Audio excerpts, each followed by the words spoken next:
नमस्कार दोस्तों, आपका स्वागत है आपके अपने YouTube चैनल #क्लास10 पर। दोस्तों मैं हूं सूरज शर्मा और आज के इस वीडियो में मैं आप लोगों के साथ डिस्कशन करने वाला हूं समीकरण को विलोपन विधि से कैसे हल करें। दोस्तों कोई भी बुक क्यों ना हो, आपको विलोपन विधि में कभी भी प्रॉब्लम नहीं होना चाहिए। ऑलरेडी मैंने एक वीडियो बना करके प्लेलिस्ट में डाल दिया है। चैप्टर 3 में प्रतिस्थापन विधि से समीकरण को कैसे हल करें, आप लोग जाकर के लेसन 3 मैथ का प्लेलिस्ट में जाकर के देख सकते हैं। या फिर प्रॉब्लम हो प्रतिस्थापन विधि में तो आप लिखेंगे यूट्यूब के सर्च बॉक्स में प्रतिस्थापन विधि से समीकरण को हल करें बाय सूरज सर, आपको मिल जाएगा। या फिर मैं डिस्क्रिप्शन में इसका लिंक दे दूंगा, ठीक है। तो आज के इस वीडियो में आप लोगों के साथ डिस्कशन करने वाला हूं विलोपन विधि से समीकरण को कैसे हल करें। इसके बाद आपको दोस्तों विलोपन विधि में कभी प्रॉब्लम नहीं होगा। तो चलिए इस वीडियो को शानदार तरीका से शुरुआत करते हैं।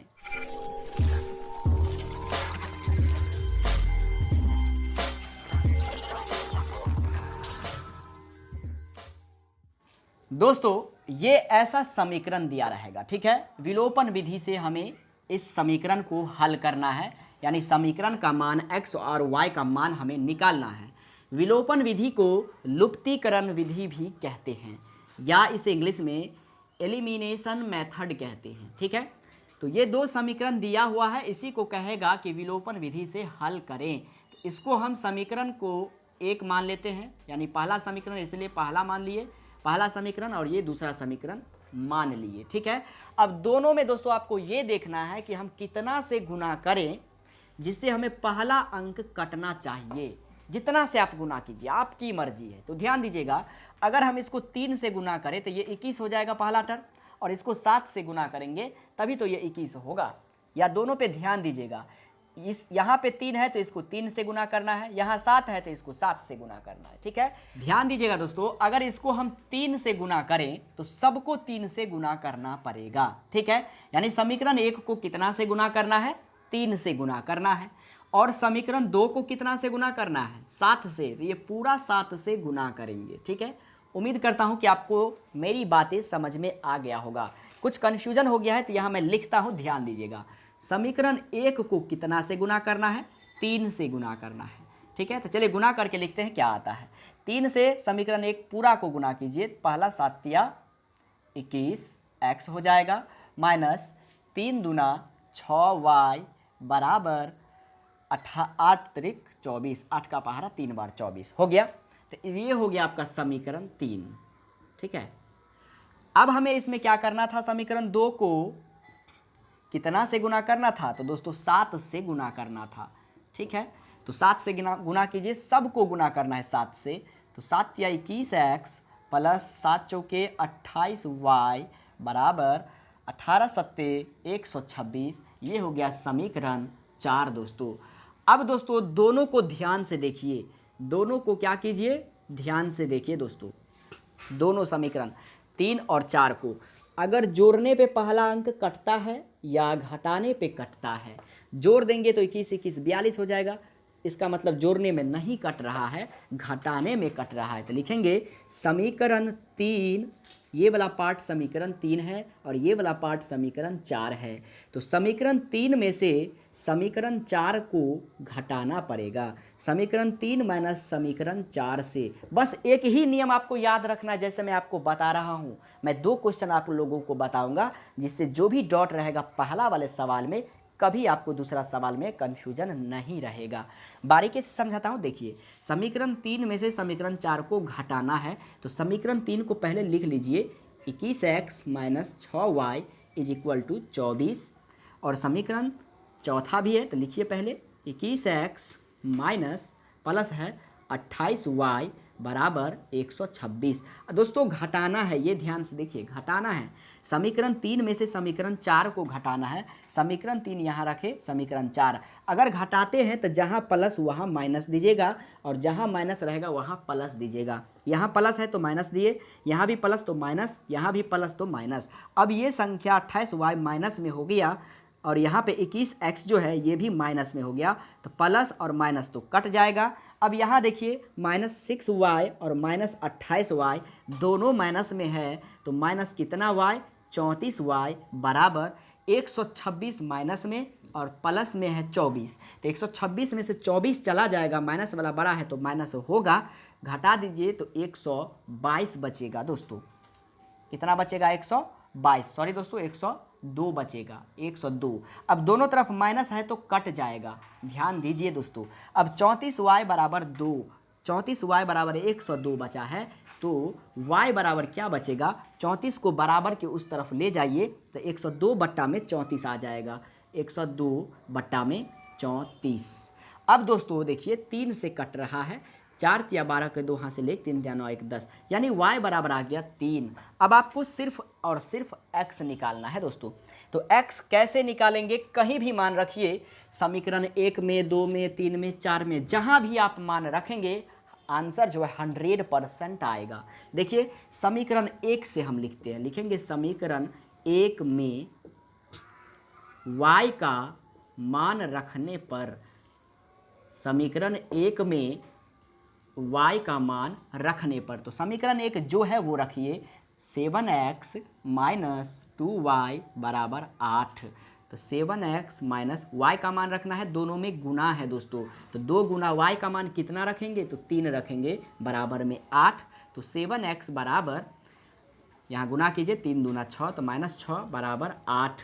अब इसके बाद जो लिखेंगे वो ध्यान दीजिएगा, 7x और माइनस 6 को बराबर के उस तरफ ले जाना है, तो बराबर के इस तरफ बचा 7x बराबर 8, और ये माइनस 6 को बराबर के उस तरफ ले जाइए तो प्लस 6 हो जाएगा, यानी कि 7x बराबर 8 6 14 आ गया, और x बराबर लिखेंगे 14/7, कटेगा तो काट दीजिए, बराबर में 2 आ गया, यानी कि 2 बार में कट जाता है दोस्तों। तो देख लीजिए विलोपन विधि से x बराबर आ गया 2 और y बराबर आ गया 3।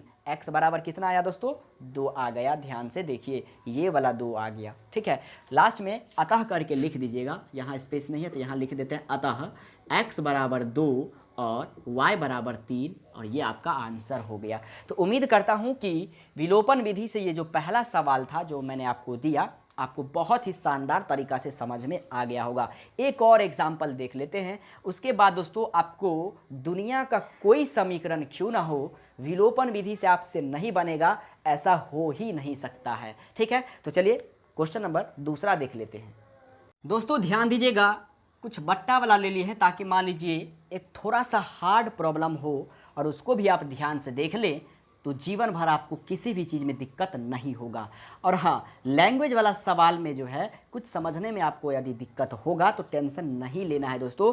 मैंने 3.1, 3.2, 3.3 और 3.4 यानी लेसन 3 जो मैं पढ़ा रहा हूँ उसको पार्ट बाय पार्ट आप लोग देख लीजिएगा, कोई भी दिक्कत नहीं होगा, कहीं भी दिक्कत कभी भी नहीं होगा।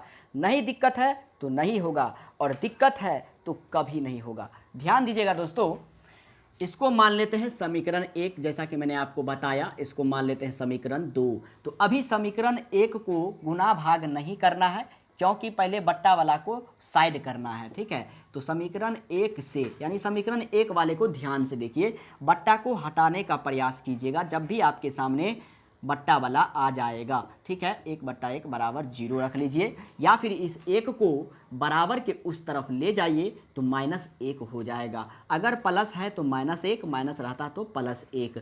अब दोनों पे ध्यान दीजिएगा, 2 और 3 का एलसीएम ले लेंगे तो 6 आएगा, 2 तिया 6 तो 3x प्लस 3 दूना 6 तो 2 दूनी 4y हो जाएगा।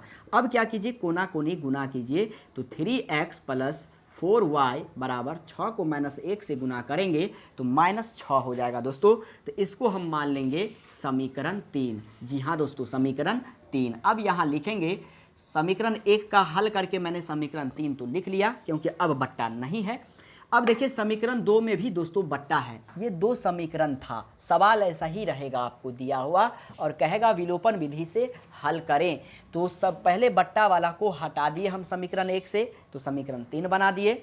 अब दोस्तों समीकरण 2 में भी बट्टा है तो समीकरण 2 वाले को भी सॉल्व कर लीजिए। तो लिखेंगे समीकरण 2 से, समीकरण 2 में देखिए यहाँ है x के नीचे कुछ नहीं तो 1 माइनस y/3 और -3 को बराबर के उस तरफ ले जाएंगे तो +3 हो जाएगा। अब दोस्तों यहाँ ध्यान दीजिएगा, 3 और 1 का एलसीएम 3 आएगा तो 3x हो जाएगा, और -3 तो यहाँ y हो जाएगा, यानी 3x - y बट्टे 3 बराबर 3। अब कोना कोनी गुना कीजिए, यानी कि क्रॉस मल्टीप्लाई, तो हो जाएगा दोस्तों 3x - y बराबर 3 तिया 9 हो गया। इसको मान लेते हैं समीकरण 4। जी हाँ दोस्तों, इसको क्या मान लेते हैं, समीकरण 4। अब आपको समीकरण 1 और 2 पे ध्यान नहीं देना है, क्योंकि बट्टा वाला था इसलिए थोड़ा सा प्रॉब्लम हो सकता था, तो बट्टा वाला को मैंने सॉल्व करके बिन बट्टा वाला बना दिया है। ठीक है, तो अब हम लोग समीकरण 3 और 4 पे ज़्यादा ध्यान देंगे। ध्यान दीजिएगा दोस्तों, समीकरण 3 और 4 मैंने लिख दिया। ठीक है, ठीक उसी तरह जैसे मैंने पहला सवाल बनाया, अब आप लोग भी सॉल्व कर सकते हैं, सेम टू सेम उसी तरह का आप बनाएंगे। ठीक है, तो चलिए अब हम समीकरण 3 से लेते हैं। समीकरण 3 से दोनों को ध्यान दीजिए दोस्तों, पहले दोनों को ध्यान देना है। अगर पहले से ही दोनों का पहला वाला पार्ट अगर मिल रहा है तो कुछ नहीं करना है। देखिए समीकरण 3 का जो है 3x और समीकरण 4 का भी 3x हमको मिल रहा है, और पहले वाले समीकरण को हमें काटना है, एक पार्ट को काटना है दोस्तों। तो दोस्तों अगर पहले वाले में हम अगर दूसरा वाला को घटा दें, यानी समीकरण 3 में से समीकरण 4 को घटा दें, तो ये और ये तो कट ही जाएगा, तो कुछ नहीं करना, यही तो देखना था हमें। अगर बराबर नहीं है तो हमें गुना करना था। ठीक है, अगर बराबर है तो कुछ नहीं कीजिए, बहुत ही सिंपल तरीका से निकल जाएगा। देखिए दोनों का पहला मिल रहा है, नहीं मिलता तो गुना करते, मिल रहा है तो कुछ नहीं, डायरेक्ट लिखेंगे समीकरण 3 माइनस समीकरण 4 से, यानी कि समीकरण 3 में से समीकरण 4 को घटा देना है दोस्तों। तो समीकरण 3 है 3x + 4y = -6, और समीकरण 4 है 3x - y = 9। घटाइए, अभी अभी मैंने आपको नियम बताया, अगर घटाना है तो नीचे वाले में देखिए, अगर ये प्लस है तो माइनस, ये माइनस है तो प्लस, और प्लस है तो माइनस। अब पहला वाला पार्ट तो कट रहा है, काट दीजिए। देखिए 4y प्लस में और y प्लस में हो गया, तो 4y और 1y, तो कितना टोटल y, 5y हो गया। अब इधर देखिए माइनस में 9 और माइनस में 6, तो माइनस में 15 हो गया दोस्तों। तो यहाँ से y बराबर -15 बट्टे क्या हो जाएगा, 5। ये वाला 5 बट्टा में चलाएगा, क्योंकि 5y में क्या है दोस्तों, 5y में 5 गुना y है, गुना का संबंध है। अगर गुना वाला बराबर के उस तरफ जाएगा तो बट्टा यानी कि भाग हो जाता है। ठीक है, तो चलिए कटता है तो काटिए, 5 तिया 15, तो y का मान आ गया -3। अब हमें जैसे ही y आ गया तो x निकालना है, तो x के लिए हमें समीकरण 3 और 4 में मान रखेंगे, आराम से आ जाएगा। ठीक है, समीकरण 1 और 2 में भी रखेंगे तो x का मान जरूर आ जाएगा। थोड़ा सा क्या होगा, आपको मल्टीप्लाई थोड़ा ज़्यादा करना पड़ेगा, तो जैसे कर सकते हैं, आप लोगों की मर्जी है। ऐसा नहीं कि आप समीकरण 1 और 2 में मान रखेंगे y का तो नहीं निकलेगा, 100% निकलेगा। मैं यहाँ समीकरण 3 या 4 में से किसी में रखता हूँ, तो लिखेंगे समीकरण 3 में y का मान रखने पर, समीकरण 3 में y का मान रखने पर हम समीकरण 3 में रखते हैं, तो समीकरण 3 है 3x + 4y = -6, तो 3x + 4 दोनों में गुना का संबंध है, और y का मान हमें -3 रखना है। जब माइनस हो तो कोष्ट ले लीजिएगा।